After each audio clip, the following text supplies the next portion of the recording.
repeat after me. I, Donald John Trump, do solemnly swear I, Donald John Trump, do solemnly swear that I will faithfully execute that I will faithfully execute the office of President of the United States the office of President of the United States. We have been given a gift by God today to usher in a new dynasty. Now you get RFK Jr. Don't you want a president who's going to make America healthy again? You get Tulsi Gabbard. Putting our country in a continual state of war. You get Elon Musk and you get J.D. Vance. A hell of a way to start the next 4 years. The right-wing Avengers. We have an army of digital soldiers. Department of Defense under Donald Trump will achieve peace through strength. Shut down the FBI Hoover building on day one. Rescission of 78 Biden-era executive actions, executive orders, presidential memoranda, and others. The golden age of America has most definitely begun. Begin preparing the 30,000-person migrant facility at Guantanamo Bay. They're getting the dirtbags off these streets. There's one guy who can fix this shit, and it's Donald Trump. What's storm, Mr. President? You'll find out.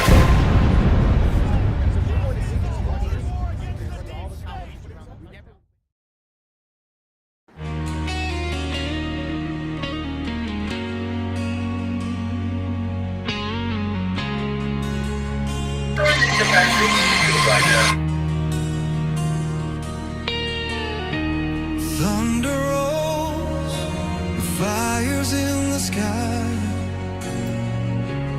We've been waiting for this moment all our lives. The darkness gathers, the evil takes its form, but side by side we ride into the storm.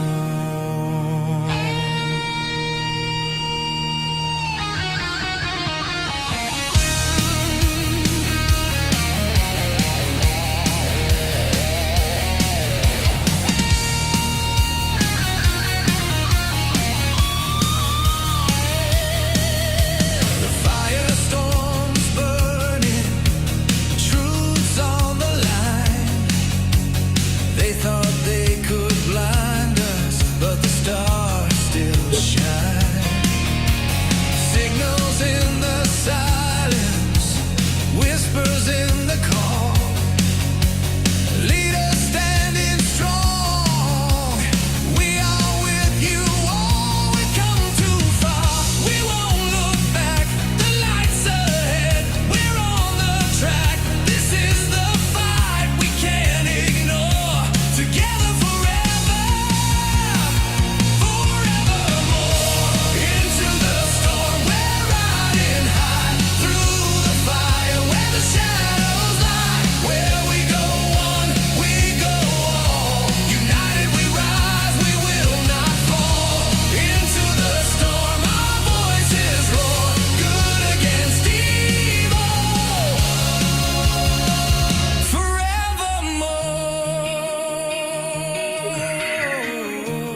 into the storm,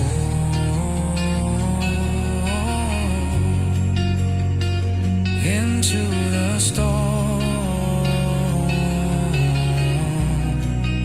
Together we ride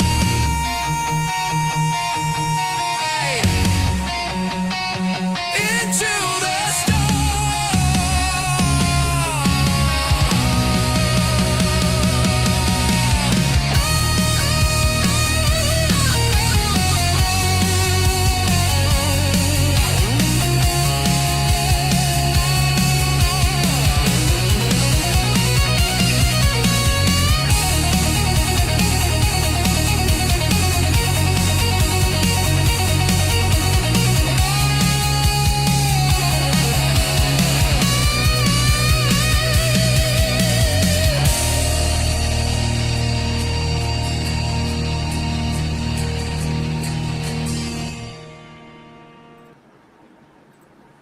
Good morning, good evening, good afternoon, wherever you are in the world. My name is Josh. Welcome to the Red Pill Project's Daily Dose.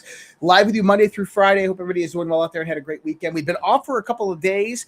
Was going to do a show Friday. I had some tech difficulties, and then Saturday, the tech difficulties continued. I was able to get most of them resolved on Sunday night. Just in time for Q After Hours. Tonight, we seem to be running a little bit late, but that's tech issues, but nothing with the computer, just some other tech issues and a few different things on content that was deep within a few different posts that I just got out a little while ago on X because they're fairly important on what is happening right now and looking at the kind of the domain of warfare that we are in, the unrestricted warfare, as we call it. A lot of things are happening. A lot of things are happening fast. A lot of declassification, a lot of disclosure, a lot of information coming out. So, man, I hope you guys are doing well and are ready for a great show tonight because we're going to talk about what's happening in the world, what's going on, what's going to happen next, what is happening now. But first, I do have to get this out there. I do have to bring this up just because I'm going to be there. And so September 17th, if you are in the area, this is where all my West Coast buddies, this is where you're at. September 17th, we got the Badlands Great American Restoration Tour. This is going to be in Las Vegas, Nevada. And this is September 17th to September 19th, 2026 in Las Vegas. You can get tickets directly off of redpills.tv. You can just go on over there, go to the event section. You can find the information about this. Yes, we got a heck of a lineup. Myself and Alpha Warrior will be there. So hopefully we can see my West Coast friends because we don't get out there very often.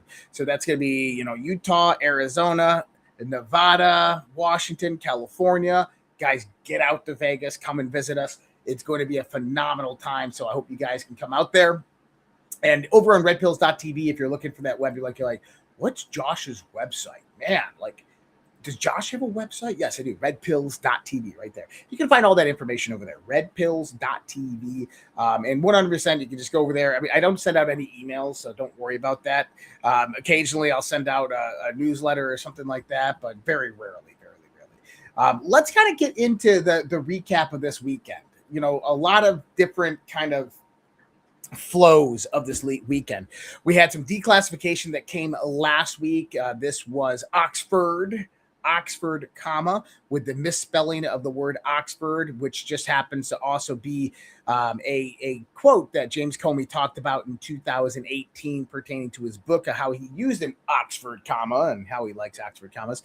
And this was an investigation opened up by Andy McCabe over at the FBI soon after Donald Trump fired James Comey. And we found out more declassified evidence that just released today pertaining to an investigation opened by the 7th floor of the FBI, Andy McCabe, again, who was acting, by the way, you got to remember, James Comey was fired and Andy McCabe was acting FBI director during this time. So Andy McCabe is the one that came out there and opened these various different investigations. And he opened an investigation called March Toll on then Attorney General Jeff Sessions during that point in time, in connection to Russian collusion and so forth. So we're going to talk a little bit about that. That's very, very important information because what is happening right now with the Trump administration is they are setting the stage. We are getting the drip, drip, drip to the floodgates finally opening, and then you have the flood. So it's in the context of a storm, it is drizzling right now, and there's thunder and lightning in the distance. And that is what this set of information that is being declassified is starting to do. It's starting to basically bring about a timeline of corruption, of deception, of treason, of sedition, of various different coup attempts utilized by the post-Obama administration to basically take down Donald Trump and his administration as they came in 2017, as well as showing the level of weaponization of the Department of Justice, of our government, even under a duly elected president that we put into positions of power. In other words, this is very, very similar to the same type of coup that happened against JFK back in the 1960s, except where he lost his life to that same kind of institutional body that we call the deep state, or the bureaucracy, or the deep elements of our government. So when we look at Donald Trump and we're looking at 2017, this was this was an assassination, but this was an assassination of character, of what they were trying to do. And more so in the recent years, we've seen this methodology being utilized by the deep state, by the globalists, is basically assassinating the character and the identity of a person by pressing out massive amounts of fake news, propaganda, misinformation, and disinformation about them, even to the extent of creating and manipulating information and evidence against them, utilizing that information and evidence to go out there and obtain certain investigatory warrants, as well as investigations open onto these people, and then prosecuting them, or trying and attempting to prosecute them to the full extent of the law. And this is what happened from 2017 on forth, all the way up to 2024, until President Trump was elected again to his third term of presidency. And I say third term because he was elected in 2020. We're also seeing a declassification coming about the 2020 election. I think that is going to be a little more slow roll than I think that any type of accountability for the 2020 election is going to come after the midterms, but it's going to be very, very quick after the midterms. I don't think it's going to be something we're going to have to wait till 2028 to wait for. I think 2027 is going to be the year of election accountability, that we're going to see the mass amounts of declassification. And one thing that we're learning about the Trump administration, and this is kind of what myself and Alpha have been putting out to people, is that, listen, we are on their timeline. They are not on our timeline. Right. So when we talk about accountability, we talk about what they're doing or what they're trying to do. This is about them establishing their own timelines of how they want this to roll out. They are very methodical in the context of how this declassification is going to take place. They are setting it up so that the narrative of what happened can actually be reconstructed by people when you start to piece it together over the course of their administration. You can't necessarily just throw this all out there all at once and expect people to accept it or even believe it. You have to piecemeal these types of things, and this is why we have various different grand juries that are constructed right now. Joe DeGeneva, the Southern District of Florida. Jason Redding Keown is another grand jury that's happening. That's a U.S. attorney in the Southern District of Florida. We got a grand juries in the Eastern District of Virginia, grand juries in the Eastern District of North Carolina. We know we got a grand jury formed up in Georgia. We know we got a grand jury formed up in New York. So we have the investigations that are ongoing, but right now everything is in the context of sealed indictment. So the unsealing has not began. But what we're seeing is a need by these grand juries for declassification of various different points of information. And this is what we were talking about. We have the Brennan transcripts, and this is the Senate interviews with John Brennan, to where he apparently perjured himself, and there's various parts of classified information that were discussed in this, and so the FBI has a hold of this.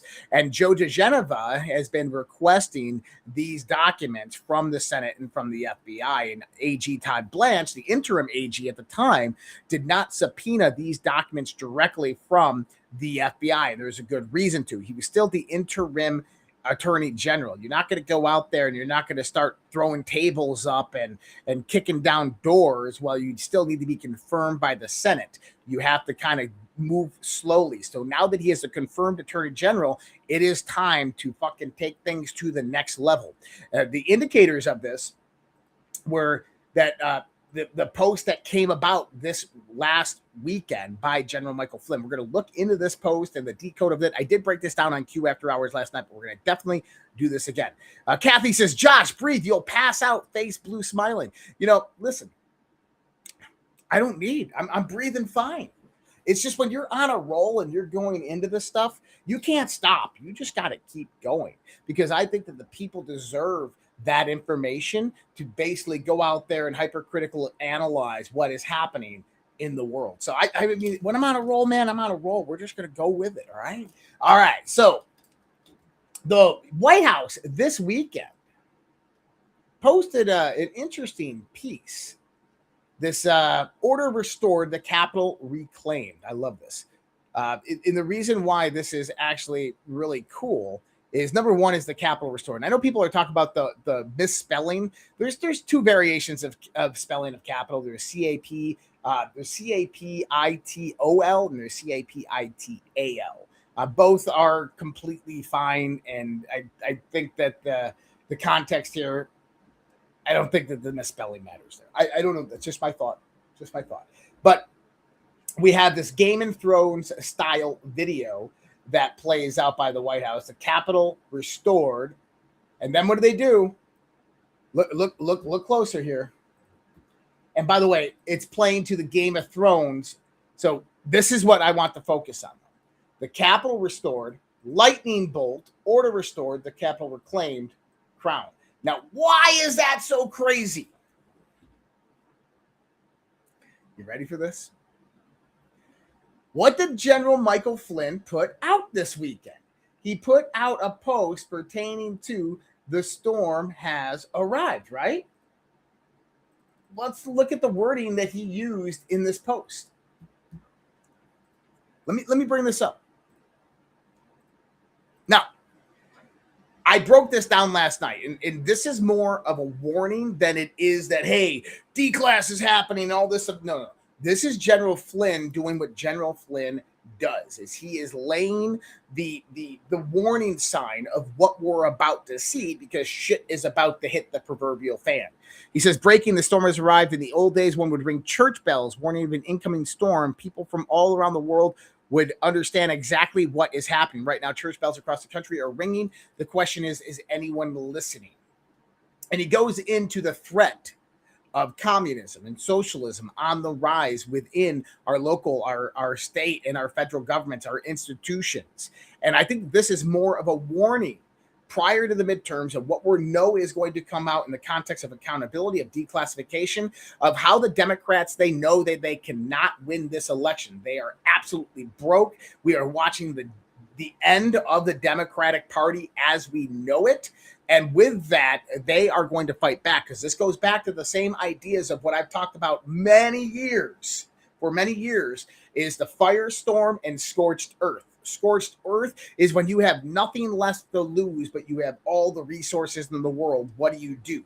Well, you fight back with unholy vengeance. And this is what we're going to see the globalists and the deep state do to retain any level of power that they have left, which means that they are going to rise their armies up, their armies being the socialist, communist, Marxist troops that they have throughout all the universities, the institutions, and all the psychological warfare that's happened over the last 10 years, the 23 plus illegal immigrants that have flown over our country from the gangs and the cartels and all the terrorist organizations. That is their army, and they are prepping, moving their soldiers into places and positions. And this is the warning. They know that the end is near. They know that the midterms are going to be a loss for them, and that midterm election loss is going to lead most likely to the collapse of the Democratic Party. And because of that, they have to fight back or make a stance before that. And they have to at least try to stop the elections. They have to interfere with the elections in some way, whether it's through political violence and uprising and riots in the street, Summer of Love 2.0. But also they have to start drawing in the context of narrative control. And narrative control is the important part, that they want Donald Trump to look like a dictator, like a king. So now we go into what General Flynn was saying here. So number one, the storm is here. And then he says, without accountability, those who committed the most egregious crimes of treason or conspiracy to overthrow our government are placed in checkmate. So we got Checkmate and Storm. Well, that's kind of interesting. Let's go back to that White House post. Checkmate and Storm, right? Checkmate and Storm. What do we got here? The Capitol restored. Lightning bolt. Storm. Order restored. The Capitol reclaimed. Checkmate. Now, what are we talking about? The Capitol restored. This is taking back of Washington, D.C., taking back the executive authority and taking back our government. That's the storm. That's what this is all about. And then order restored. The Capitol reclaimed. Think about what they're saying here. That's checkmate.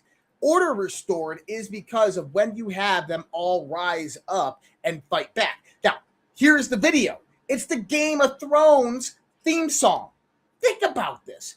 What is the Game of Thrones? It's the War of Roses. It's the war of various different political factions in power, basically in absolute warfare with each other through psychological, informational, and kinetic warfare means to rule over the kingdom. So what Flynn was saying is, hey, watch out. Something is going to rise up out of all of this as accountability begins to come about. What is that going to be? The Marxists, the communists, the socialists, the gangs, the terrorist organizations, the deep state's army that they put in place. So what do you have to do? You have to deal with that. That's going to be order restored. The Capitol becomes reclaimed. So when that is finalized, that's the checkmate situation. The Capitol restored, this is what we are working towards. That's a storm. So storm, checkmate. Same exact context of what Flynn was talking about right there. You have Game of Thrones actually playing, which is basically aligning to what Flynn's message was. Hey, as this information begins to come out, people are going to get pissed off and people are going to fight back. So watch out. It's going to be happening.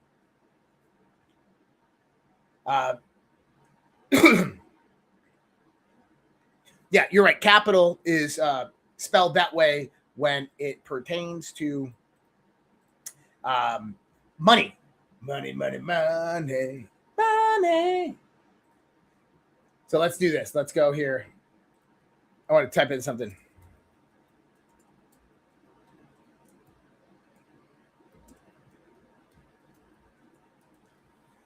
Let's see what the chat says. And I want to check this out because it can be important, right? Because if that is a misspelling in the sense of the A versus the O, now we go to the boards and we look for the kill brackets with the O, which is enough, which is basically everything is being initiated. We've seen that post came in multiple different times. Lock and loaded is another one that we've seen over and over. Also, reclaimed, restored our capital. Where was Rand Paul today? He was at Fort Knox checking out the gold. So the definition, if you guys are ready. Capitol with an A, a city where government is based, also wealth, money, and uppercase letter. Washington, D.C., the nation's capital. Capitol, a government building where lawmakers meet. So Capitol with an O-L is the building, the U.S. Capitol, where lawmakers meet, where the Capitol is the establishment of government. So that's at least what the genius AI says. So really interesting there. Let's go over and break down Flynn's post a little bit more. And maybe we can draw some more context because I found this this really, really interesting because when I go into here, Trump then posts 4 hours and 9 minutes later, a storm over Aberdeen, over Trump National in Aberdeen. Now, this is quite interesting. So 4 hours and 9 minutes, Q409, correct exchange. Anon's changed our mind, private versus public. We are listening, highest priority, have faith. Just another indication that this exchange is real, is legitimate, and that it is happening. And then Alpha and I broke this down more last night on Q After Hours, which brought a lot of different revelations. I'm not going to get too much into that. But what we're seeing here is this coordinated effort of information between Trump and Flynn, whether people want to believe that or not. Other people out there, the haters, can say that's just coincidence. It's not coincidence. I mean, look at the timestamps. They're contextual matches of this information. Grok even agrees with me. Todd Blanche has been confirmed this last weekend. Todd Blanche confirmed as Attorney General of the United States of America. And I think that it's going to be a very, very short time that we have to wait towards things start to happen. If you remember, I talk about this all the time, Joe DeGeneva, because I can say his name now, so I can say his name. not DeGenova, Joe DeGenova. You know what the key was to being able to pronounce that name, like not being from Jersey or New York Standard, is that instead of looking at it as Gen, you look at it as Jen. DeGenova, DeGenova. That's how I do it. And appreciate my good friend out there who corrected me on that with a email with her yelling at me, telling me how to pronounce it. It was great. You're freaking fantastic. All right. So when we go into this, what we're seeing right now, Joe DeGenova. 3 weeks ago, Joe DeGenova traveled to Washington, D.C. to give at the time, interim Attorney General Todd Blanche an update on the grand jury. If you remember, Joe DeGenova, former U.S. attorney, took over as a special U.S. attorney assistant to the Attorney General in the grand jury in the Southern District of Florida. When he took this over, one of the things that he did is he reorganized how the investigation into what we consider to be the grand conspiracy coined by Tulsi Gabbard. I'm not saying nuclear. I don't know. But when we talk about Joe DeGenova, he took the grand conspiracy, instead of looking at it as 30 different people involved in an entire grand conspiracy over a decade period of time, he broke it down into various different segments. And this was the smart, intelligent way to do it, because what you start to see is each individualized investigation starts to have the same people directly associated with it. This is where the RICO aspect of this comes into play. So Joe DeGenova investigating this, he's starting out 2015, 2014, 2016 timeframe into 2017 when Trump becomes president, the weaponization of government by Rosenstein and McCabe and Comey and all of these guys against him, the removal of security clearances, Brennan, the 2016 ICA, all of this stuff is on the board right now. We're just waiting for a lot of different declassification of information. Now, people can be like, well, Tulsi Gabbard was having troubles with John Ratcliffe and the CIA and getting this information declassified. This is my theory. I think that every type of leak that you're seeing coming from the Trump administration, just about every is basically misinformation or disinformation, basically leading people in the wrong direction on the information being put out directly by the Trump administration, because they don't want the deep state, the globalists, to know their next moves. Remember, disinformation is necessary. With that being said, I believe that all of the restraints that we're seeing between the various intel agencies and the declassification of information is being done intentionally, not to withhold the information, but being done intentionally because of the timing. The context of the timing matters when this information begins to flow out and how this narrative begins to get constructed. You can't just open the floodgates and release it all and put it all out into the world. You have to do the slow drip protocol that we've talked about over and over and over again. And I think that the delay is being covered up with the disinformation that there's interagency wars that are occurring in the context and deep state figures that are holding that information back. Why? Because that gives the deep state and the globalists hope that they still have people within the ranks and file of the U.S. government, as well is that it delays the timing so that they can play their next hand. You remember, if we're thinking about game theory, and this is all in the context of game theory, then these moves start to make a lot more sense when we look at that. In other words, the delay of the declassification of information that is being portrayed as deep state moves and deep state infiltrators currently acting within our government, or people that are betraying Donald Trump, is really a disinformation campaign being ran by the Trump administration to take the deep state and the globalists off the scent of what they're actually doing. So you have to have this whole scenario actually placed in there to keep people guessing, to make sure and ensure that people don't truly know. Now, that's important. So Joe DeGenova, a few weeks ago, goes and visits Washington, D.C. and met with Todd Blanche. Now, in any other normal situation, that's fine. It's not a big deal. But there is something else that happened there. He didn't just meet with AG Todd Blanche. He met with FBI Director Cash Patel. Now, this is where it gets interesting, because Joe DeGenova, running the grand jury, has no reason in the world to be meeting with FBI Director Cash Patel. Zero. None. Zilch. Nada. There's no reason, unless There are sealed indictments ready.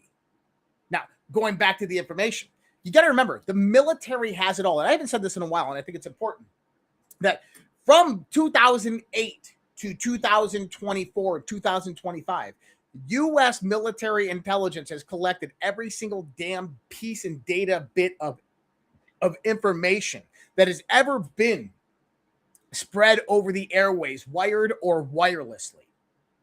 In other words, we have it all. The military has it all. Some of that evidence you can't directly put in to the hands of lawmakers or the people that could declassify it because it was obtained illegally. So therefore, it becomes inadmissible in a court of law. So what you have to do is you have to work around that whole idea. In other words, you have to find a hidden skiff inside the 7th floor of the FBI that doesn't actually exist. And inside that hidden skiff, there's burn bags with 10-year-old documents inside that were set to be destroyed, but they never were. That's how you enter information legally into an investigation. And this is why I say we already have all of the information. We already have it. The slow process of getting it to the grand juries, getting it to Joe DeGeneva, getting it out there to the world, this is being timed specifically around the midterms, around appointment confirmations, as well as when you're going to take down the deep state, you got to ensure that all of your ducks are in a row. And I think that this is kind of where we are at right now. So Joe DeGeneva coming in and meeting with Kash Patel means that there's sealed indictments ready. The only reason he's meeting with Kash Patel specifically is because, hey, I need FBI assistance in the arrest of certain people. So we know that that's coming. It's just a matter of timing and how Trump wants to play this. So in the context of accountability, listen, I know everybody's pissed off, but also it serves as another reminder. You know, I talk about this often, and I look at General Flynn, and people look at General Flynn as all different types of things, as a traitor or you know, mischievous, or that he's playing against Trump. I don't think that at all. When we start to look at what Donald Trump originally wanted to do in the United States of America, he says, I am returning the power back to the American people. Back to you, the American people. I don't think the people understood what the hell that meant. I don't think the people in this country understand the power that they actually have. We are the fourth branch of government. That fourth branch of government was infiltrated in the early 20th century. That infiltration basically merged that fourth branch with corporations, private organizations, special interests, and foreign interests, which means that your voice was now competing against billions upon billions of dollars of lobbyist money flowing into Washington, D.C. And for 100 years, that money has beat out your voice. Now we're seeing a return to where the American people get to hold their elected representatives directly responsible. And so what Flynn is doing, I believe, the reason that Flynn is creating friction, that he's creating the tension within the Trump administration, is because he's showing the American people that you have to demand accountability from your elected leaders, specifically the ones that you put into office. Because this is the idea. If you cannot go out there and successfully demand from the elected leaders that you elected and put into office accountability and justice under the law, then how the hell are you ever going to do it when you have a rogue government entity in there of someone you didn't elect that is moving your country towards communism or socialism? This is the whole idea behind what Flynn is doing. And people are like, oh, it's just 5-year G. Fuck off. Those anti-Flynn people out there, they have no idea what they're talking about because they don't understand the larger scope of the military domain that they're operating in, which is the information domain. Flynn is producing friction, directly going against various different policies and decisions the president makes. Why? Because that's the citizenry. That's what makes the people power and reestablishes them as the fourth branch of government. He's teaching us how to keep our government in check. Think about the Epstein files. It's the best example of that. Donald Trump was completely getting hammered by the American public back and forth. Oh, it's a nothing burger. It's nonsense. And people were just continuously demanding until you got bipartisan support that put a bill out there that Donald Trump didn't even have to sign, but he did. Because that is the power of the people, the people's voice, the power of dialogue, the power of the public forums, is that we can have our government acquiesce to the will of the people over the large corporations, private interests, special interests, and foreign interests. This is what Flynn's doing. And people can say, well, what about this? What about this? Who gives a shit? Unless you can prove it without absolute shadow of a doubt, I don't want to hear about it, because I've asked for evidence and people don't give me evidence. They give me speculation. They give me freaking various different things that are intertwined and showing that their narrative is correct. At the end of the day, what we've seen from this man is movement warfare, is a high level of information dominance within the information warfare domain. And he's trying to show people and teach people how to go about to become a citizenry that holds their government accountable, no matter who is in those elected positions, whether it's people that you put in the positions of power or whether it's not. Because if you cannot hold people in positions that you put in the place, if you cannot hold your government accountable when you put those people into those positions, you're never going to be able to do it when you have a Marxist dictatorship that actually takes over your government. That's the whole idea. All right. So that's coming. We know that's coming. How much time? I don't know. Your guess is as good as mine. It's game theory. That's what it is. Now, let's we're going to do a quick transition into the next. I got to get some water, man. I guess Kathy, I am got to breathe. It's probably the coffee I have. We're going to do a quick transition and move into this part. We're going to read this out loud for everybody out there on Rumble. All right, we hear a lot about crypto, but here's one part that most people miss. Crypto was created so you could actually own and control your money. After the 2008 financial crisis, Bitcoin was designed as an alternative to banks. So instead of banks holding your money, delaying transfers, and limiting access, you are in control. And if you've ever had to wait for a transfer to clear, you felt that problem. Now, fast forward to today, everyone's heard of crypto, but getting started still feels complicated. That's exactly why I use Rumble Wallet. It takes all that complexity and makes it simple. Choose what you want: Bitcoin, dollar-backed stablecoins, or even digital gold backed by real gold. No complicated setup. It connects with MoonPay, so you can use your credit card, debit card, and bank and be up and running in minutes. Once you're set up, you can even support your favorite Rumble creators like me directly. So do this now. Scan the QR code or click the link in the description and download the Rumble Wallet. From there, you can set up your wallet, tap buy, and you are in the game. In just a few minutes, you can go from hearing about crypto to actually owning some. And I'll throw this out there. Look. Right now, we are in the slow game of cryptocurrency. It is going to ramp up very, very fast over the course of the next few months, especially when we start seeing a closing to the Iran war, which we're about to talk about here. And we're starting to see a lot of these numbers flow off that Scott Bassett was actually talking about last week, about how we are at the brink of the golden age. Donald Trump just said it today. Cryptocurrency, blockchain technology is going to be the infrastructure that is going to power the U.S. economy. It is going to be integrated across the world. You're going to have mass public adoption of these technologies, which means that this becomes an incredible investment front. Now, I'm not an investment advisor or anything of that nature, but I highly recommend that you get a very secure wallet to utilize for your cryptocurrency. And I use Rumble Wallet, guys. I use this damn thing every day. So check it out right over there. Wallet.rumble.com.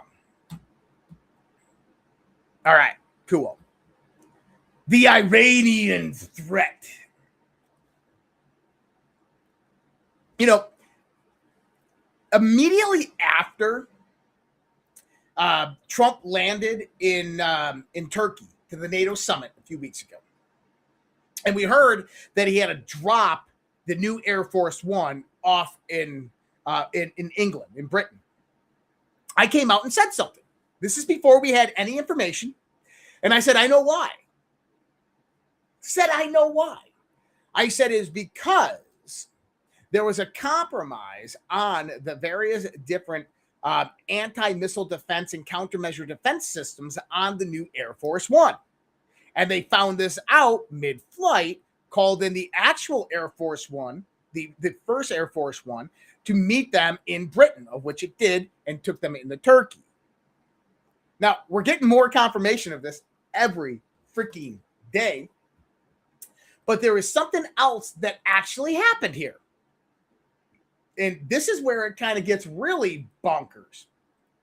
So one of the things that happened is This was determined to be so I want to bring it back to that time frame. The day before Trump left, Benjamin Netanyahu came out and claimed that there is an Iranian assassination attempt. He gave evidence directly to the U.S. government that Iran was planning to assassinate President Trump in Turkey. I don't believe that that's what was actually going to happen. I believe the compromising of Air Force One's advanced countermeasure techniques was not about Turkey. It was about Cuba, because at the same time, we had the whole information coming out with Iranian drones in Cuba. Why would they be in Cuba 90 miles from the Florida coastline? Because Trump goes to Mar-a-Lago on Air Force One. What better way to target Air Force One with its advanced countermeasures down than with drones from Cuba that are Iranian? That would have been the perfect scenario that they would have played out there. But going to Turkey, this makes no sense. If Iran engaged Trump in Turkey at the NATO summit and they assassinated him, now you have a world war beginning to unfold and everybody against Iran. It's a different story. So Benjamin Netanyahu comes out with intelligence stating that Air Force One is the target in Turkey by Iran. I call bullshit. I don't think it was Iran who was the real target. I think that this was most likely some type of either information or influence operation or Israeli false flag operation. That's Israeli military, Mossad false flag operation. That's my theory, and that's what I've stated since the beginning. But we had the Iranian assassination threat against President Trump prompted an extraordinary operation last month in which he flew secretly from Turkey on an alternative military aircraft while the White House said he was aboard Air Force One, the Washington Post reports. Now, this is interesting because do you remember during this time that we saw the Post coming out there with the timestamps of 35? Yeah. Now, I want to go into this real quick. I got to go over here. I got to grab something, because I want the actual full breakdown of this. There is something here I'm looking for. What is it that I'm looking for? Come on. I know you're there. Come on, dude. You're here. Where are you? What the hell? I thought I had posted it. Let me find this post real quick, because I think that this post actually brings context to what we're talking about here. I'm on the wrong count. Yep, I'm on the wrong count. Give me 1 second. I'm trying to find this. Oh, that's why. It took me all the way to the bottom. Okay. This is what I was looking for. This is the details. The Washington Post reports an Iranian assassination threat prompted a secret presidential extraction from Turkey last month that with Trump secretly transferred from the legacy Air Force One to a C-32A, while the White House publicly maintained that he was aboard Air Force One. Trump reportedly left the 747 via an airport catering truck and boarded the C-32A, which flew to Britain under the call sign Reach 18. The legacy Air Force One carrying journalists and staff who believed Trump was on board served as a decoy and continued to Britain under Air Force One call sign. The immediate reason for the credible Iranian threat against Trump or his aircraft following renewed U.S. strikes on Iran. The new Qatari-provided 747A was reportedly a factor because it lacked some of the defense countermeasures found on the president's legacy aircraft. They didn't lack them. There was a cyber attack on them. And Iran doesn't have that capability. There's only like 2 other governments in the world, China and the Mossad, that have that capability. Okay. Now, this is where it gets interesting. You guys want comms? I'll show you comms. Here you go. Check this out. The name of it was Reach 18. President Trump secretly moved from Air Force One in Turkey through an airport catering truck and transferred to a C-32A because of credible assassination threat. Okay. Trump's aircraft reportedly flew dark to Britain under call sign Reach 18. Reach, when you add up the numbers, 5 plus 1 plus 3 plus 8. Sorry, 18 plus 5 plus 1 plus 3 plus 8 is 35. So reach, when you look at it numerically, is 35. And 18 we know is Q plus, right? So check this out. Reach, 8 plus 5 plus 1 plus 3 plus 8 equals 35. Q post 35. POTUS will be well insulated, protected on Air Force One and abroad, specific location classified. And Q plus, widely understood as POTUS, can be read numerically as Q plus equals 18. Reach 18, post 35.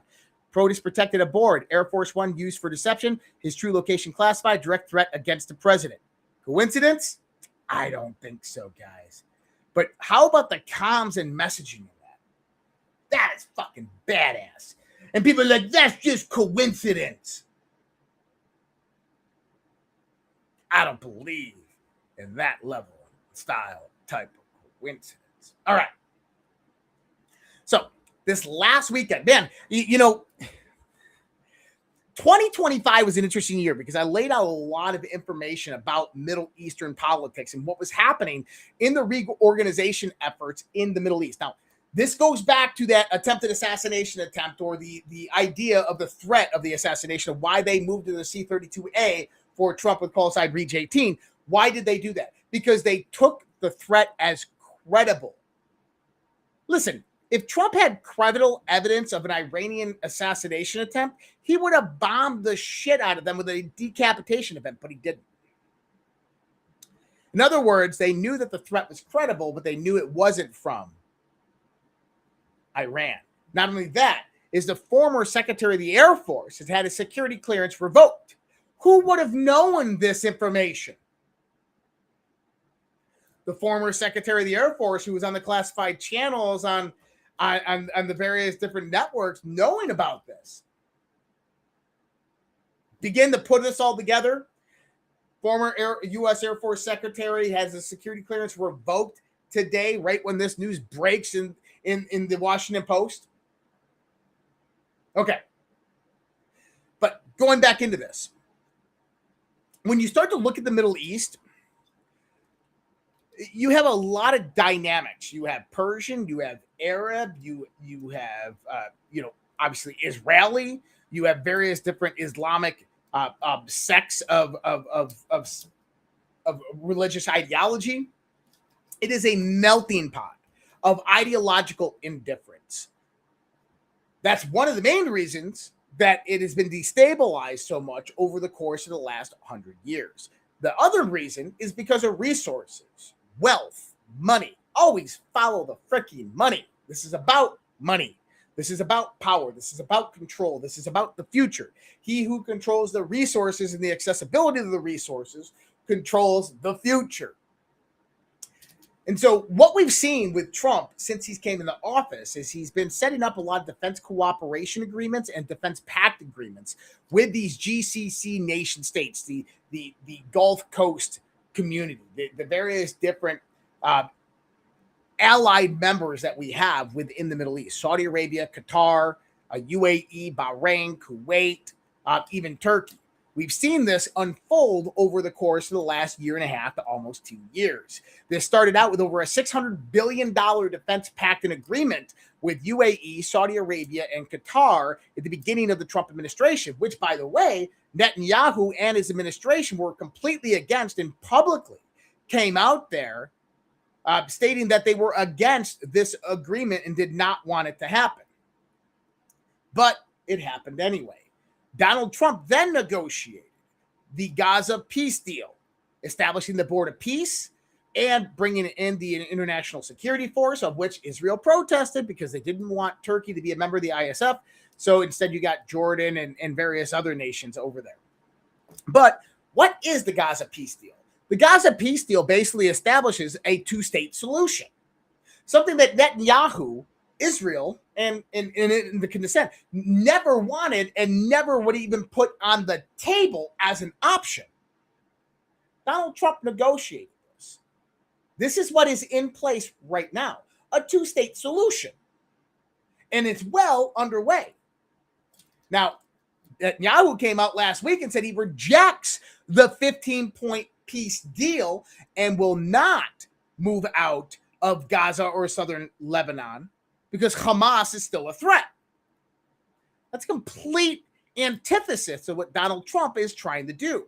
Now, within the various different 15-point peace deal, there's funding mechanisms that come into the area of Gaza.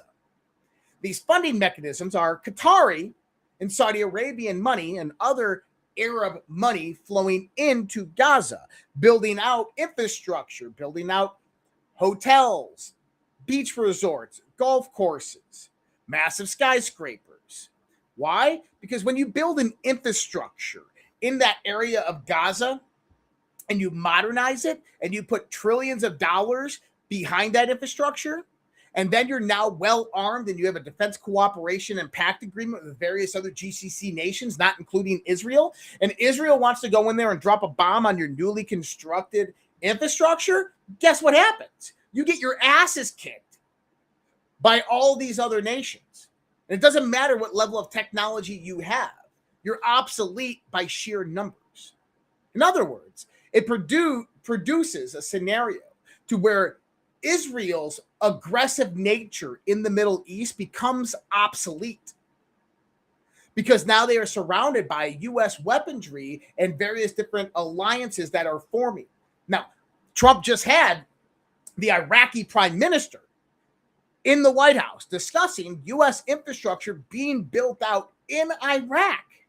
This is huge. It's huge not only because it was the Iranians who bombed the shit out of the Iraqi oil infrastructure in the forest field that took out Chinese and British infrastructure, but it's also interesting because there was no word of Israel anywhere in that infrastructure deal. But one of the things that we find out soon after this is Ukrainian intelligence is actually operating in Iraq to undermine the Iraqi government, the same government that Donald Trump just negotiated with, and working with various different factions of militias operating in Iraq that are most likely what? Pro-Mossad.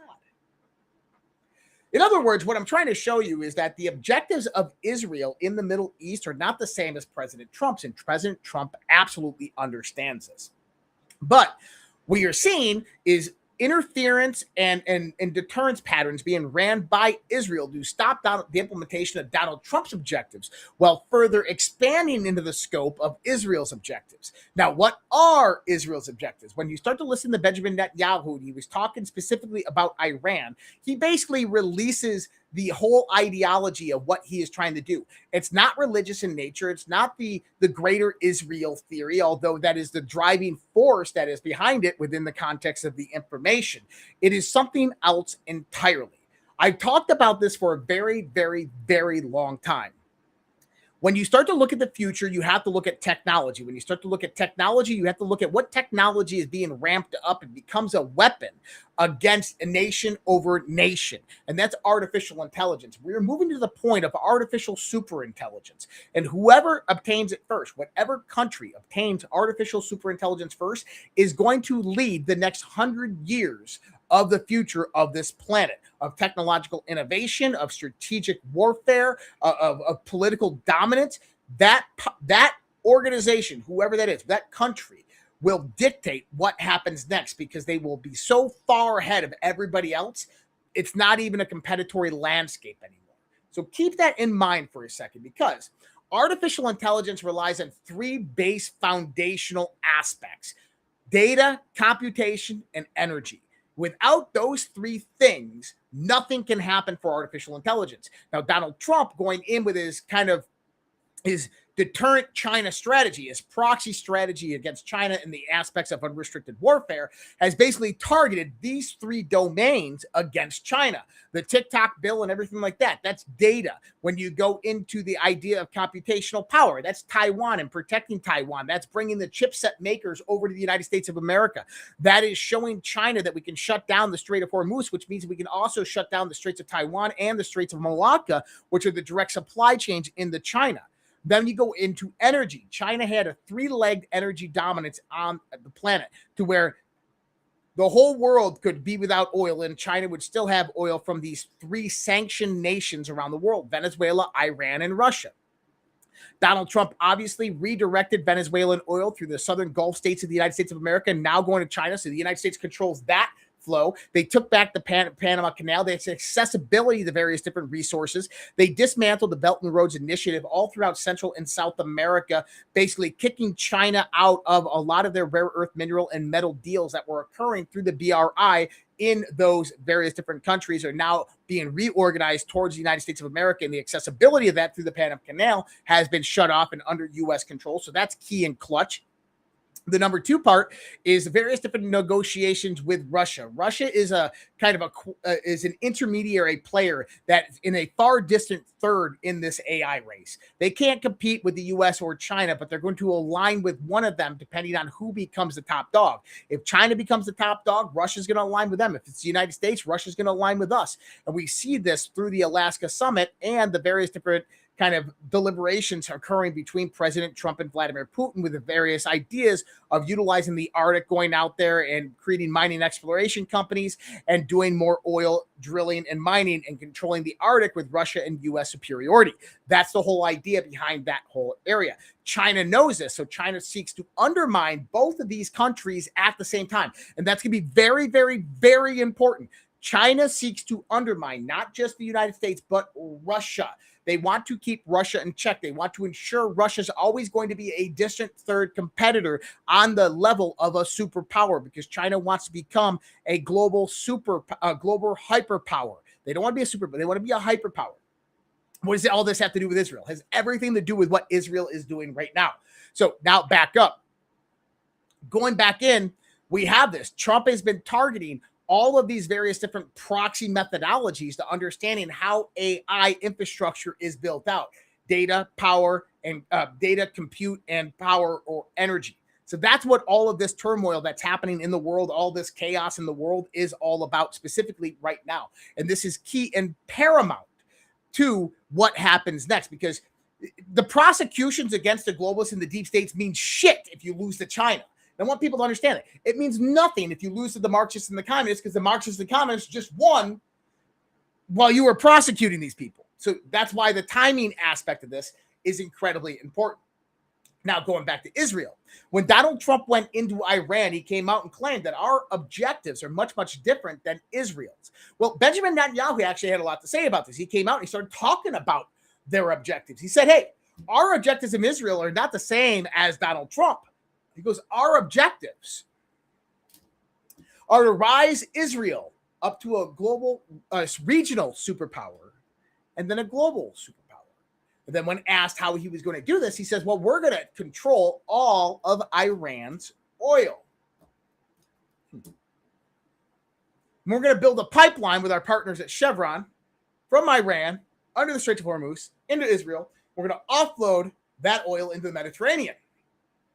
And that money would rise Israel up to become a regional superpower, global superpower. That was his objective. Now, why is this interesting? Because when you start to look at Gaza much differently when you see it from this perspective. Did you know that off the coast of Gaza, owned by the Palestinian Authority with also associations with the country of Turkey, which is, by the way, Israel's number one enemy, there's over 25 different mining exploration rigs sitting out there that haven't been used in 25 years, but are sitting on trillions of cubic feet of gas. If Israel had gotten the Palestinian people to leave Gaza after they made it a parking lot and committed one of the world's largest genocides, they would have walked in there and controlled all of those oil rigs, all those gas rigs. Do you start to see the bigger picture here? Southern Lebanon is incredibly rich in rare earth minerals and metals, as well as natural gas. Over, I think it's 13.7 trillion cubic feet of natural gas exists unexplored right there in Southern Lebanon. Why is Israel doing what they're doing? They want to be a regional and a global superpower. They understand that energy dominance is the key to that. And they know that they can utilize the United States military to get directly involved in Iran, and they can take and control that oil through Israel. And then they can also take all of the offshore gas wells that were in the Gaza area if they control that, and as well as Southern Lebanon. There's nothing religious about it or prophetic about it or greater Israel about it. It's all about power, money, and control for them. Donald Trump knows this. He knows that it's probably not the best thing to have Benjamin Netanyahu or Israel rise up to a global superpower. That's why you have defense cooperation, defense pact agreements coming into place, and the arming to the nails and teeth of these nations by Donald Trump, including F-35s. Now, another one that came into this was Turkey. Turkey, at the NATO summit, Donald Trump was negotiating F-35 sales to Turkey, of which Benjamin Netanyahu came and said, don't do that. We don't want them to have F-35s. And Trump's like, I can do whatever the fuck I want. Yeah. People like, Israel controls Donald Trump. No, he doesn't. Not at all. Anything, Donald Trump controls Israel. And when you start to look at what's happening right here, what did we see this weekend? Gotta love it, because it all starts to come together. Saudi Arabia, Pakistan, and Turkey agreed a NATO-style mutual defense pact. I told you this was coming. I said that this was going to happen. Why? Two nations that are heavily supported militarily by the United States are now forming with Pakistan, another kind of rogue nation out there, that are against Israel. That's a pro-Israel, that's an anti-Israel alignment. People are like, Saudi Arabia is like Israel's greatest ally. They just don't come out and say it. Bullshit. So the Turkey-Saudi-Pakistan Defense Pact would be the beginning of something much bigger. Now, I wrote a post about this. I said, remember what I was saying about Trump was organized behind the scenes? The Department of War has agreed to defense cooperation and pact agreements. So interesting part, the military deals and equipment are primarily from the United States of all of these countries in these various different, in other words, they're proxy organizations for the United States Department of Defense. To me, this is the idea of saving Israel for last. Saving Israel for last isn't holding Israel accountable, isn't taking Israel down or destroying the methodologies utilized by the Mossad, the Shin Bet, or Unit 8200, or any of this stuff. It's cornering Israel to the point to where their aggression and destabilization in the Middle East is neutralized. That's what save Israel for last means to me. And Donald Trump has absolutely done that. All right. Now, right after that came out, Pakistan, Turkey, and Saudi Arabia, Netanyahu comes out and rejects the 15-point Gaza plan by Trump's Board of Peace, says his military will not make any withdrawal from Palestinian territory until Hamas fully disarms, which is like, it's so arbitrary. Hamas disarming. Israel and Mossad can just point their hand to anything they believe is Mossad. And by the way, it was Netanyahu through $30 million a week through Qatar that armed the shit out of Hamas. So what do you think is arming Hamas when the arms get removed from Hamas? Who do you think is controlling the Houthis and Hezbollah and Hamas truly at the end of the day? Today, Iran ruled out future negotiations with the Trump administration, says it'll restart them in 2029. Until then, the Straits of Hormuz is closed. I find this comical because it's slightly untrue.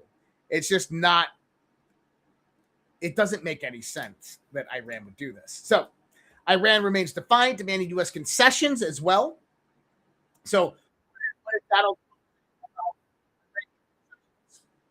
let's listen. Let's give it a listen here, Donald Trump. Donald Trump says, let's give it a listen. Uh-oh. Hold on. Okay. Thought my internet was crashing out on me. Evening. In the war of words between the Iranian regime and President Trump, the Iranians now say they want compensation for damages. Late today, President Trump fired back, saying he will demand compensation from the regime, too. Well, we're going to ask for money for the damage they've done over a 50-year period. Whether you go SS Cole or whether you go all of the people that were so badly hurt, so badly wounded or killed, many thousands of people. The president also told reporters in the Oval Office the U.S. naval blockade in the Strait of Hormuz is working. Look, the only one that has control of the Strait of Hormuz right now is the United States Navy. We have a blockade that's been infallible. It's a steel wall. In Charleston, South Carolina today, Secretary of War Pete Hegseth participated in the renaming of a base there to honor the late Senator Lindsey Graham. While there, Hegseth urged Congress to approve a sharp increase in the Pentagon budget. This department pays tribute to Lindsey Graham in the naming of this base. But there could be no greater tribute than Congress could give than to invest in our warriors for the full $1.5 trillion. They should have made it 1.7 trillion. That's all I have to say. Okay. Donald Trump demanding reparations. Iran demanding reparations. Who's going to get them? None. What you're going to see is you're going to see a battlefield domain begin expanding here. And I this is my thoughts. We know that Iran is highly factioned, as in there's various different factions. I believe that one of those, the civilian counterpart faction, even though they play tough guy on the streets and they're kind of the messengers of all the other factions, I think they're aligned with Donald Trump. I think that they've been back channels for a long time. I think they're aligned with Donald Trump. I think they want the best for what's for their country. And I think that they're also fighting the internal power structures as well. So what reason would Iran have to play this game out for years? Capabilities is a big factor here, not for Iran, but for the United States. Is Iran being led behind the scenes by the People's Liberation Army to continue this war? Is China using Iran's resilience and deep mountain protected bases as a method to draw advanced U.S. capabilities? Yeah, I'm pretty sure that this is what's happening. I've laid this out there before. I'm going to break this down again. Listen to Jim Ricketts about this here. You know, you saw a lot of. Quick. I'm so tired of hearing how tough this regime is. Let's see how tough they are. They weren't that tough in January when Scott Bessent went down and started destroying their currency. Next thing you know, you saw a lot of folks in the streets. What we don't want to do is bring them together by bombing them more, I think, because that creates a sense of Persian nationalism, which is like, hey, so's your old man. So I just think we need a different take on this. But if we do, Jim, we have to go back to what you've been preaching. We have to go back to full 100% economic warfare, including telling the CCP that if you trade with these guys, you're going to deal with us directly because we're not going to allow it to happen. I'm so tired of hearing how tough this regime is. Let's see how tough they are. So Bannon right there absolutely nails it. And Jim goes in that the idea here is that economic warfare has to be expanded in the scope of the Iran war. Do I agree with that? To a level and degree. But if anybody from the Bannon show is watching, here's my response to Steve Bannon in the understanding of what he just said, because he's right. China is a big factor, but it's not the factor that's really being discussed. Unrestricted warfare, U.S., China, Russia. What we are watching is China's doctrine of unrestricted warfare unfolding across multiple theaters. The strongest evidence-based assessment is not that China secretly created every conflict or controls every participant. It's that Beijing is strategically exploiting the Ukraine and Iran war, sustaining key partners, collecting battlefield intelligence, and allowing its two greatest military competitors to exhaust themselves. You remember, we talked about this when it was just Ukraine, that the drawing in to the proxy war. So Ukraine utilized the compromise against the Biden administration to get hundreds of billions of dollars military assets flowing. This was being pressured by China over this whole entire conflict. So number two is that conflict wanted the engagement between Russia and the United States of America, while China was being the primary financier for Russia. Why? Because it exhausts two of the global superpowers' military superiority over the world and allows China to secretly and silently rise up without even a fight. That's the whole idea behind unrestricted warfare. Okay. So Ukraine has become a live military laboratory as Russia's logistics, command structure, communication, weapon, air defenses, battlefield vulnerabilities have been exposed. At the same time, China can study NATO intelligence sharing, Western precision weapons, electronic warfare, satellite systems, sanctions, ammunition consumption, and defense industrial replacement rates. The Pentagon has publicly assessed that Beijing is drawing lessons from Ukraine directly applicable to future Taiwan conflict. Meanwhile, China's economic industrial support has prevented a decisive Russian collapse while making Moscow increasingly dependent on Beijing. Huge part right there. China does not need Russia destroyed. A weakened, isolated, resource-rich Russia operating as China's junior partner is far more valuable. Remember what I was talking about. Russia's a distant third in this war, and Russia's going to align to whoever the top competitor, the number one, comes out, whether that's the United States or China. China's trying to ensure that Russia's support is always going to be aligned with them. Iran creates the second pressure front. Conflict in the Middle East forces the United States to expend missile defense interceptors, reposition naval forces, protect regional bases, secure shipping lanes, and expose the electronic signatures and operational limits of advanced American military systems. China does not need to command every Iranian attack to benefit from it. It only needs economic leverage, intelligence access, military cooperation, and compatible strategic interests. The objective would be global military dispersion. Keep America committed in Europe, pressured in the Middle East, and stretched across the Indo-Pacific, all while China strengthens its industrial base and prepares for potential Taiwan confrontation. Taiwan is essential because advanced AI rests upon data, compute, and energy and semiconductor infrastructure. China's control of Taiwan, or even the denial of its semiconductor production to the West, would radically alter the global balance of technological power. China is exploiting the conflicts as interconnected instruments of strategic attrition. Ukraine reveals Russia. Iran reveals America. Sanctions reveal Western financial warfare. Export controls reveal the architecture of the technological war. Every critical American weapon consumed outside the Indo-Pacific potentially changes the military calculations surrounding Taiwan. Unrestricted warfare does not require one decisive attack. It uses economics, technology, energy, information, proxy, supply chains, and regional conflicts to weaken an opponent across the entire system.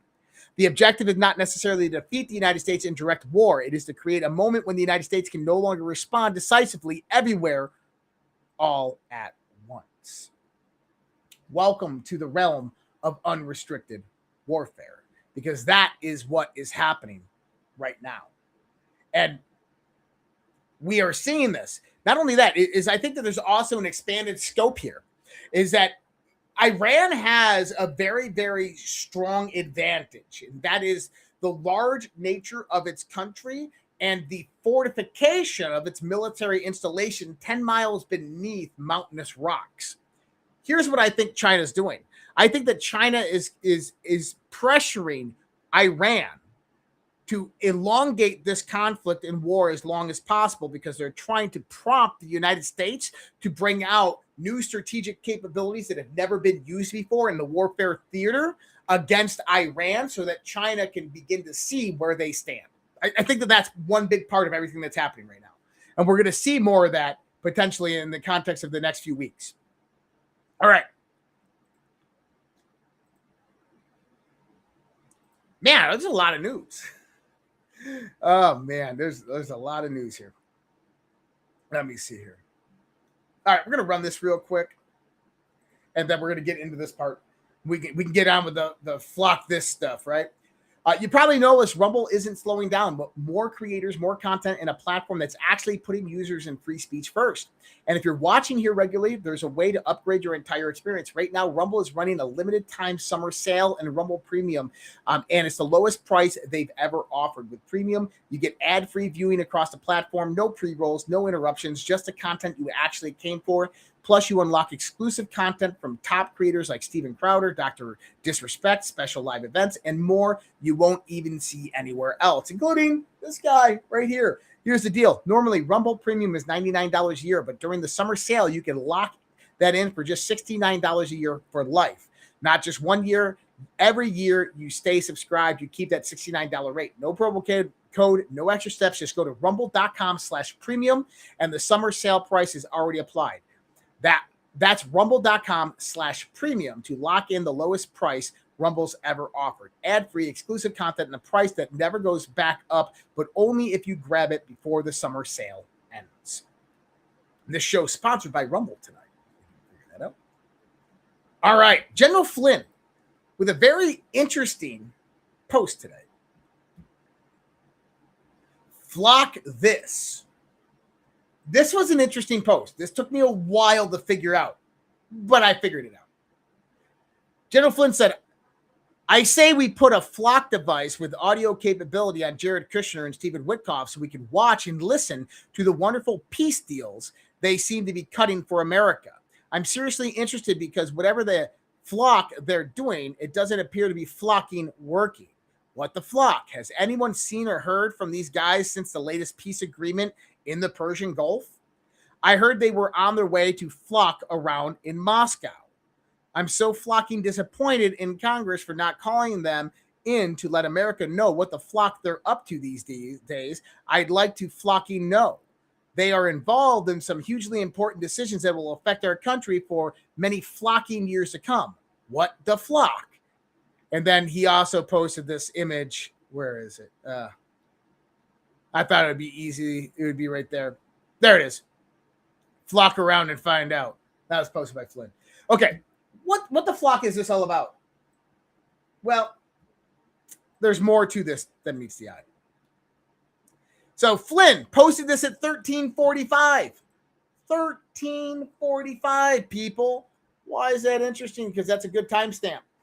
Now, what is he talking about? He's talking about Jared Kushner. He's talking about Steve Witkoff. He's talking about Iran.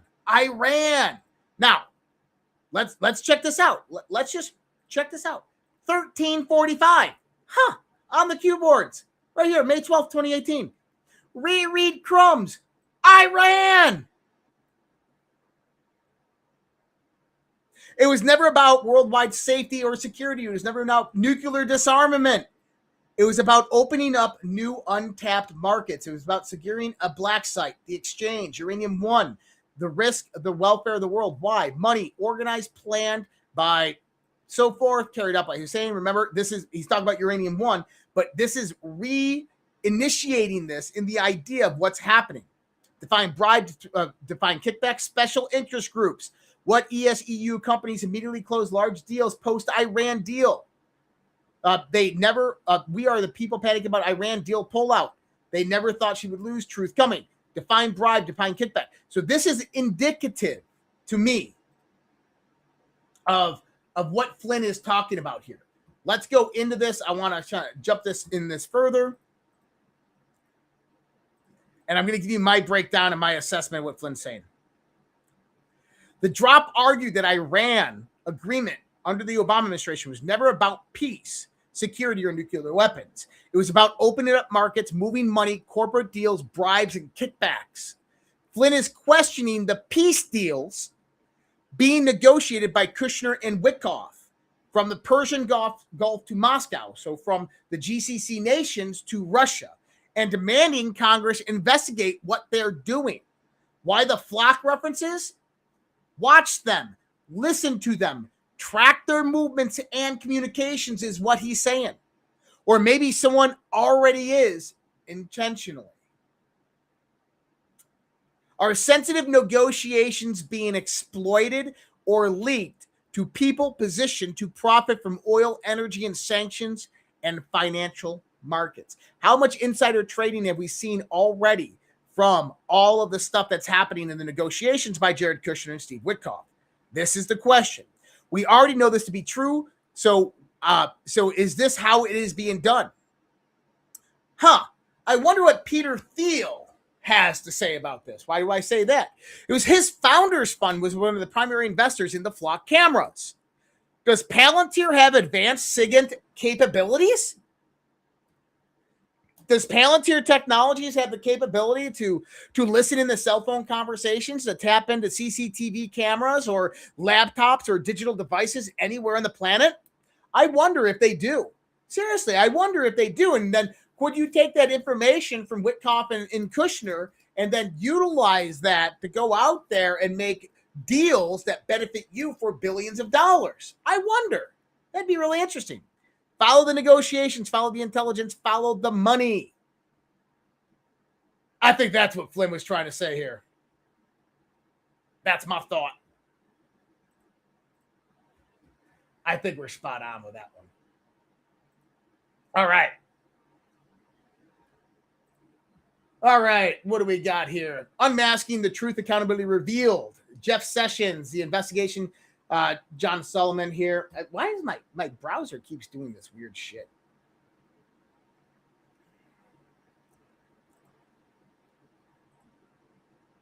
Come on, John Solomon. Where are you at here? My screen is not like refreshing. It's like taking forever. Okay. What you saw back in that time frame was that the Democrats basically could send anything into the FBI and they would turn it into a weaponized criminal investigation against Trump and his followers. I think that's what concerns people who look at the body of evidence. In any other era, the Sessions case would never have been started, nor would the Trump is an asset because he fired Comey investigation. But in the Comey-McCabe era, that's how things rolled. Politics drove the agency, not evidence. What you saw back in that time frame was that the Democrats basically could send anything into the FBI and they would turn it into a weaponized criminal investigation against Trump and his followers. I think that's what concerns people who look at the body of evidence. He's absolutely spot on correct on this. That the FBI was completely weaponized against Donald Trump and the American people. And we have to ensure that that can never happen again in any shape, form, or fashion. And that only happens when we start to break down and dismantle the infrastructure of the deep state that's organized between the top law enforcement agency, the FBI, and the various different intelligence agencies that sought to basically coup an entire nation. So we're going to find there's going to be more information pertaining to this coming out. I think even tomorrow. So I was telling Alpha this last night. I didn't want to put out too much information, but I said there's going to be some more declassified information coming out this week.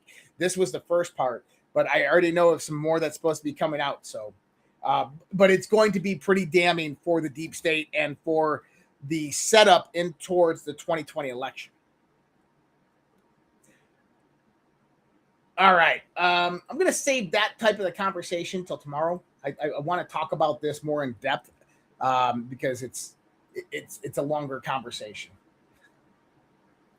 So what we're going to do now, guys, if you want to help support anything that we do here at the Red Pill Project, myself, there's a lot of ways to do that. We've just updated the website recently.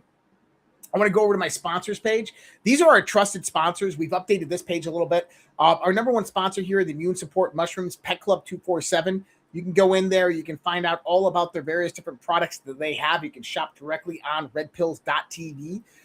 This is one of the best ways to support us is to support those who support us. Scrolling down, you have GOODBRU, everybody knows, and Lifewave as well. They have the X2O water, light infused hydration. Guys, check that stuff out. It's phenomenal. But if you can get one of these water machines, get them because they're selling out fast.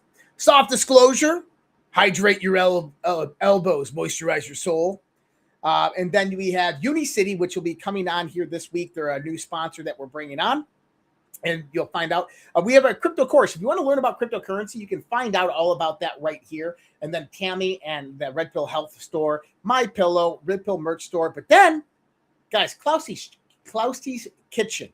These are the guys that catered our camping trip this last summer. And they're freaking awesome. They're freaking phenomenal. I want you guys to go check them out. They are now on our sponsors page. And if you are in that Edwardsville, Illinois area, northern Missouri area, go check them out. If you need an event catered or you just want to find a good restaurant or you want to go to a great food truck, go find their locations, guys. They're fantastic. But check out Klausy's Kitchen. And then, obviously, if you guys want to partner with us or advertise with the Red Pill Project, there's tons of ways to do that. Just go on in here. You can email us directly, but you can also go into the more section. You can go to sponsorship right there, and you can find out more ways to do that by filling out this form right here. So I appreciate you guys. Thank you so much for all the support. And there's ways to support us over there. If you wanted to do like Give, Send, Go or PayPal, there's ways that directly help support everything that we do. Appreciate all of your support over the years, guys. I appreciate everything about you guys. I mean, you guys are a freaking phenomenal audience. I wanted to go into here and check this out real quick. I have to move over this way. I'm going to actually bring this up. Well, I'm not going to bring it up, but we had a $5 Rumble rant by Lee Walden. Ahoy, Josh, and hope all is well trying to keep up with the magic show. Much appreciated. Your insights and dedication, brother. The Twilight Zone seems the reality after the stay the course. Nothing can stop what's coming. Thank you so much, Lee. Appreciate you, brother. Carlos Lacu. Josh, we need to kill the media covering the lies and ability to manipulate. No summer protests. They are out of money. We got them in a choke. What is Thune doing? Senate running in the dark. I agree, brother, but you got to remember they're going to do something. They have to. Carlos Lacu, a $1 Rumble rant. Flynn, not wrong, but there's more to it and something that hits the deep state to the core. I agree. And then Truth Stream Joe Scott rated the stream. Thank you so much, Truth Stream Joe Scott. And then I want to go over here. And so I don't know how he does this on YouTube. But I want to go into here, and I'm going to scroll down through my chat on this side and see what we can get for YouTube, because I know I saw a few come in. I'm not used to doing these things. I got to search for them. Alpha's got a system down. I've asked him to show me. He's like, download this app. I'm like, I download the app, and the app does nothing. So I have to go find them and search for them all myself. Not much coming in through YouTube, but that's fine, guys. I appreciate all the support. As long as you guys are subscribers, and just out there following what I do for free, I'm absolutely cool with that because that is freaking fantastic. And it's the best way that you guys can help support everything that we do here. So much love, respect, guys. God bless. Take care. Have a great night. I'm going to see you guys tomorrow night as well as it's DEF CON night. So much love.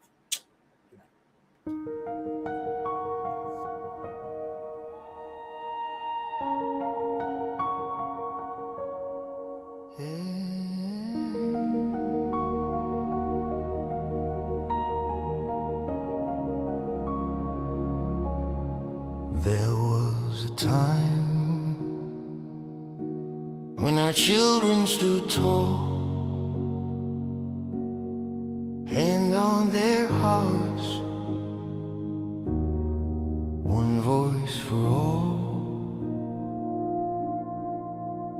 There was a time when honor had weight, when the flag was a symbol, not a debate. There was a time when our history was known, with pride in the rules that made us our own. There was a time, respect for the brave, for those who bled, for the lives they gave. Now the homeland burns in silent war. Truth is twisted, we can't ignore. Voice still calls, we the people will not fall. There was a time, but the time isn't near. The great awakening is here. Dark to light, veil under, patriots rise. We are one, land of the free, home of the brave.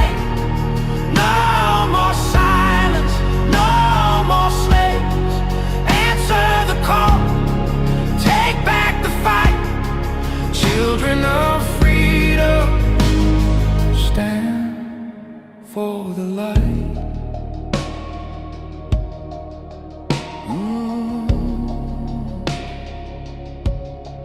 There was a time when truth was clear, when the media served, not ruled by fear.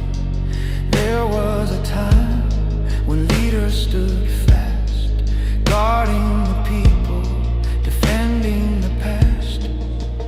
Now corruption wears a crown, lies are fed to tear us down. But Q said watch and Q said see. The silent war will set us free. From the front lines, soldiers stare, wondering if we're still there. Their blood, their hope, their sacrifice will not be sold for a last prize. There was a time, but the time isn't near. The great awakening is here. Dark to light, the veil undone, patriots rise. We are one, land of the free, home of the brave. No more silence, no more slaves. Answer the call, take back the fight. Children of freedom, stand for the light. Freedom is never more than one generation away from extinction. It must be fought for, protected, and handed on. Or we will spend our sunset years telling our children what it was once like in the United States where men were free. There was a time, the time is near. The great awakening is here. Dark to light, veil undone, patriots rise. We are one, land of the free, home of the brave. No more silence, no more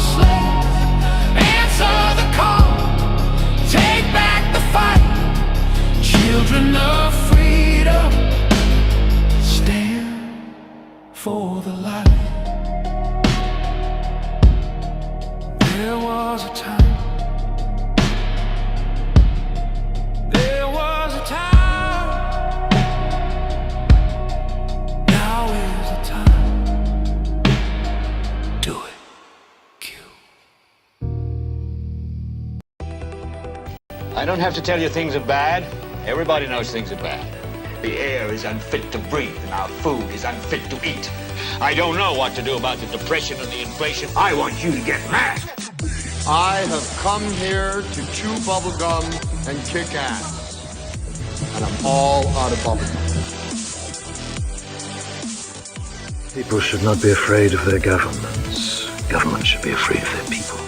The more you fuck around, the more you're going to find out. These people are still a part of that system, and that makes them our enemy. We accept the reality of the world with which we're presented. It's as simple as that. I want you to get up right now and go to the window, open it, and stick your head out and yell, "I'm as mad as hell, and I'm not going to take this anymore!"